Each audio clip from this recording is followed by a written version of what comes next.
So you're thinking about cruising Royal Caribbean, or you're thinking about doing the 4 night Bahama Perfect beach night cruise, or maybe you're thinking about the sweet life. Either way, this video is going to help you decide if this is a cruise you want to be on.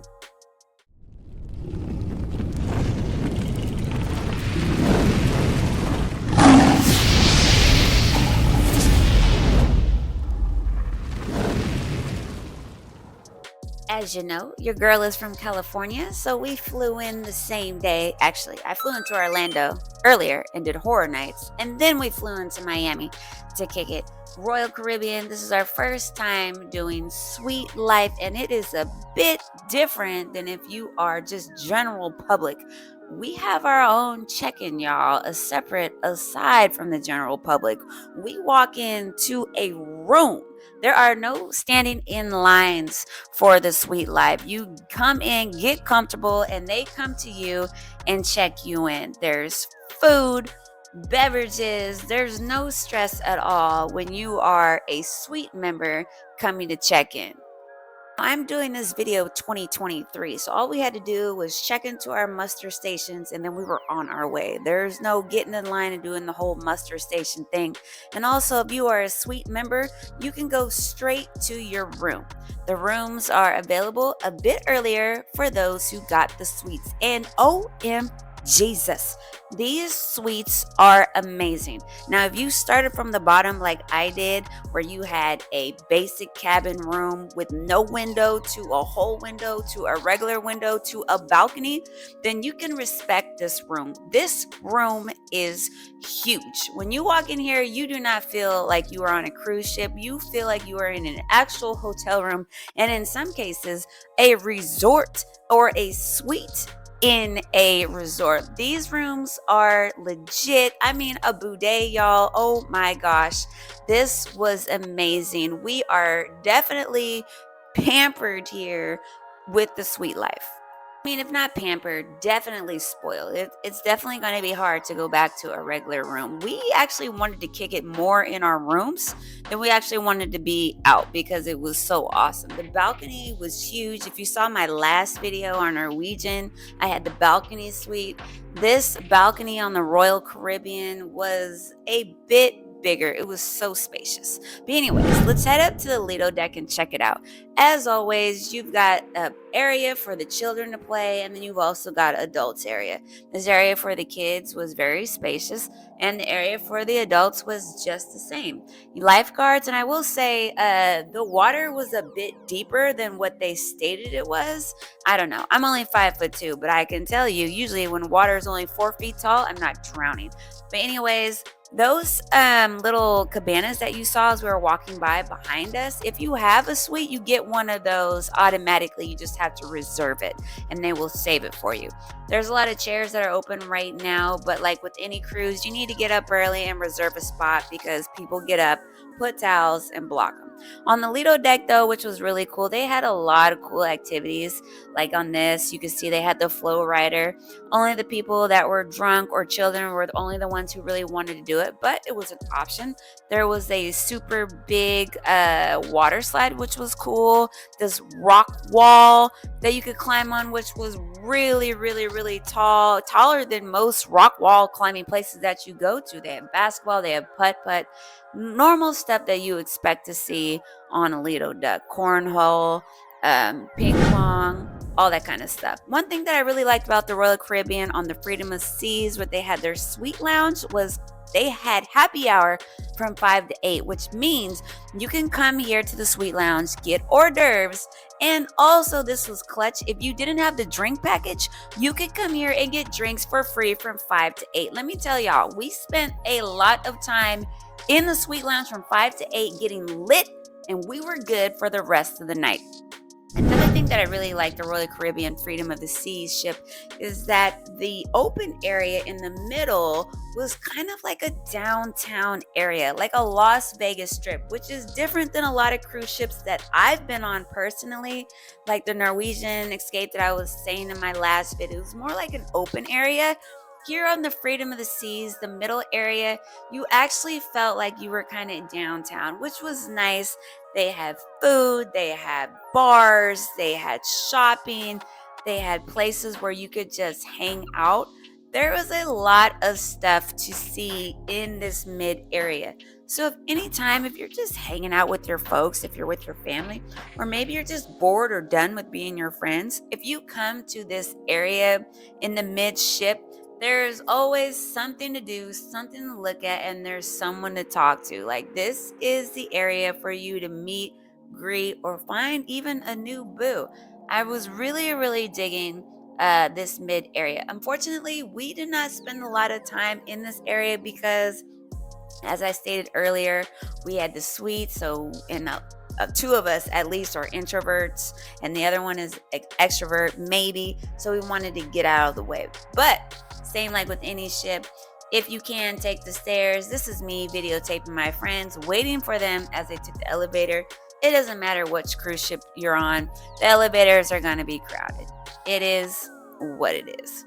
Plenty of bars, plenty of places to get lit, and actually plenty of seating. Now, this isn't the biggest ship that I've been on, but it's not the smallest. And one thing that I will say is that this ship did not feel overcrowded. Now, as far as food goes, the main dining room, I still feel that the Royal Caribbean is undefeated when it comes to food. I feel like they have some of the best food of all the cruise ships that I've been on. We did not miss a meal on our main dining area. I mean, look at this food. We've got the roast, we've got the fried chicken. It was delicious. And circling back to the Lido Deck, they had this amazing taco burrito bar that was delicious. Oh my gosh, so much good food on the Royal Caribbean. They also have the extra food where you could spend a little bit more and you think you're getting a little bit better food. But honestly, I don't think it's worth it to get that food because all of the food, including the buffet, was absolutely delicious. But if you're that one that's got to show out a little bit, feel free, do your thing. Now, back to the buffets.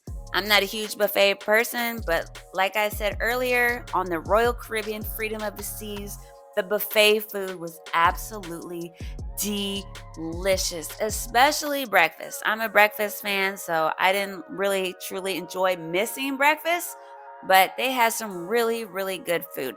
And like a lot of cruise ships that I've been on, not only is the food good, the presentation is nice, but it's clean. And I thought that they did a really good job cleaning up after people and trying to keep it tidy.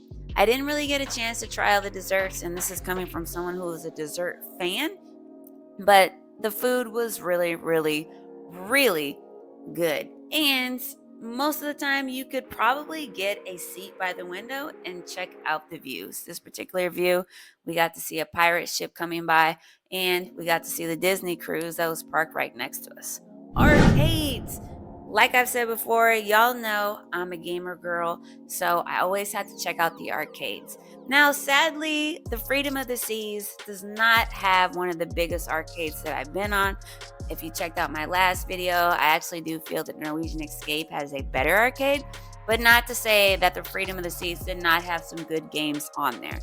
This was different because they had a different variations of these games, and the Pac-Man game was a battle royale that I've never seen before, and that game got sweaty, y'all. It got really, really toxic. We had a lot of fun playing the Pac-Man game, so even though it's right next to the kids area, for those adults, you can still have a really good time. Now let's head over to some other things to do. One thing that I also did like about Freedom of the Seas was that every night they did have some type of event just for adults. This particular night was like an R&B hip hop theme, and it was a lot of fun.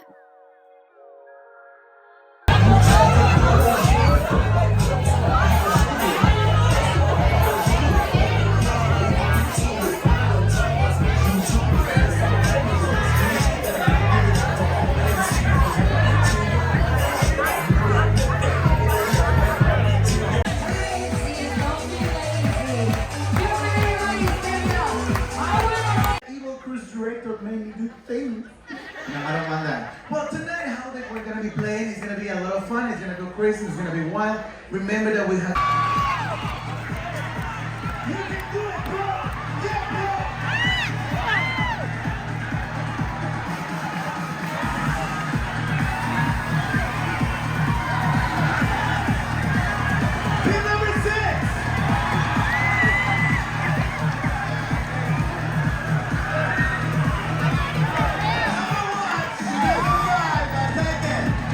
three, go. Extra point to team number one. You got the point. Anyone else? Anybody else? Number one. Number four. Number six. Number three. So yeah, with the adult parties, we also had adult game shows at night, and as you can see, we also had a lot of trivias. There was family trivia and adult trivia and general trivia, and then the trivia games were turned into parties. There was a lot of stuff for adults to do while the kids were doing something else, and this was actually one of my favorites. They had a silent party where everyone was wearing headphones, and so you can only tell by the colors of the headphones what everyone else is what channel they're listening to, but it was really cool. Everybody clap your hands.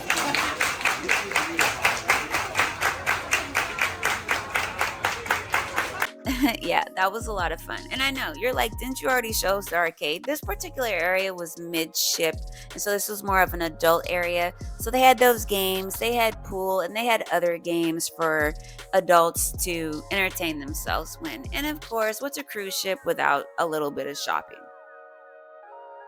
Entertainment. Yes, there was plenty of entertainment on this ship. They had some type of show every single night. And I'll tell you, the Freedom of the Seas is the first ship that I've ever been on where they had an ice skating rink. And they had this really cool ice skating show. But one thing that I did like that actually fits in the activities was during the day, you could actually go to the ice skating rink and do some ice skating yourselves. But as far as entertainment goes, yes, the shows that they put on at the ice skating rink was really entertaining, and these people are truly talented.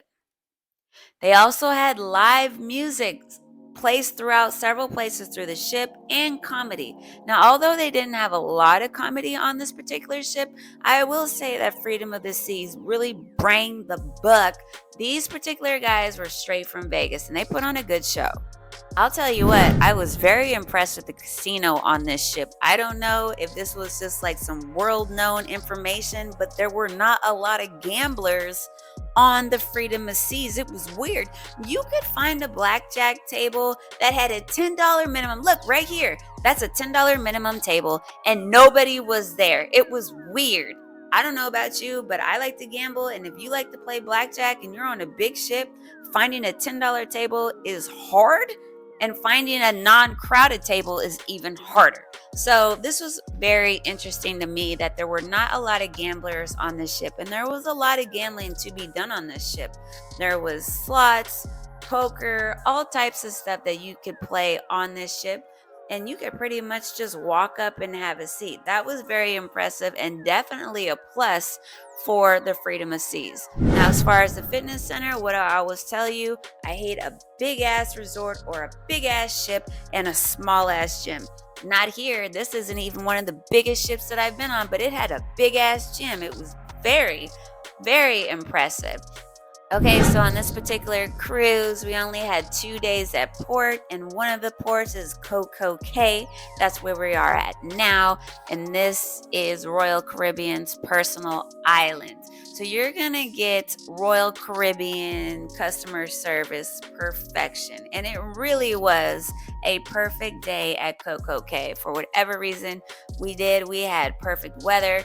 It wasn't too hot. It wasn't too humid. It was perfect.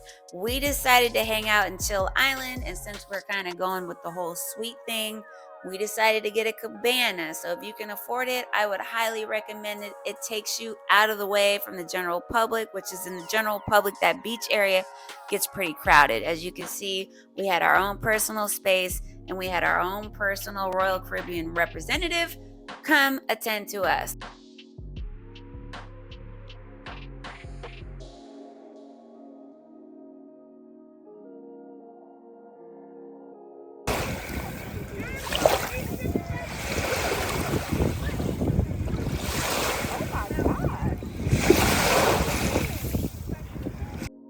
one thing to note is because this is a Royal Caribbean island, everything on the ship comes down to the island. So if you got the drink package, you don't have to pay for drinks. But if you didn't get the drink package, yeah, you got to pay for drinks and food and all of that. But either way, I felt that it was all worth it, just being out of the way, being tended to. And then we also had the photo guy that took pictures of us well. I mean, look at all these cabanas, dude. We're all out here just chilling in our own space, having a fantastic day. The drinks were perfect. The food came hot and it was delicious. It was perfect. We even had a little creatures, iguanas and whatever, come out and greet us as well. We had a really, really good day. I can't say this much, but Freedom of the Seas really gave us the perfect day in Coco Cay. I will say this though, try to drink responsibly, y'all. Yeah, we had quite a few drinks, but we had a really, really, really good day.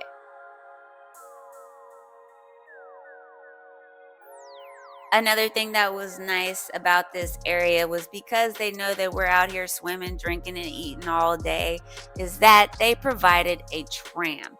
It's not a super long walk back to the ship from here, but it's a bit of a strike, especially if you're tired.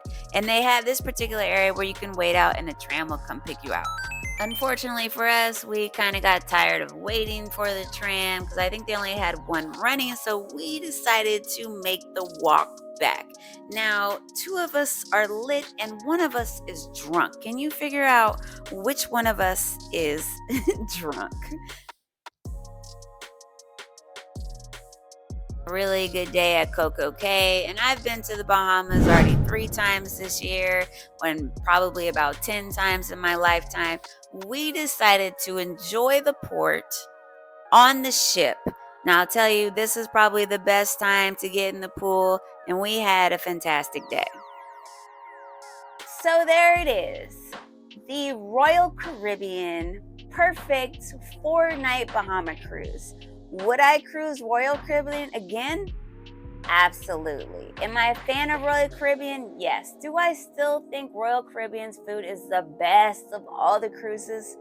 I do. And this is coming from someone who's done 16 cruises. It's not a lot, but it's a lot. So leave your questions or comments in the description below. There's a lot on this cruise that I didn't really get to cover, and it's because I was really enjoying the suite life. We spent a lot of time in the suite like we should. We paid for it. But if you have questions or comments, I will get back to you. And other than that, I guess I'll see you guys on my next trip.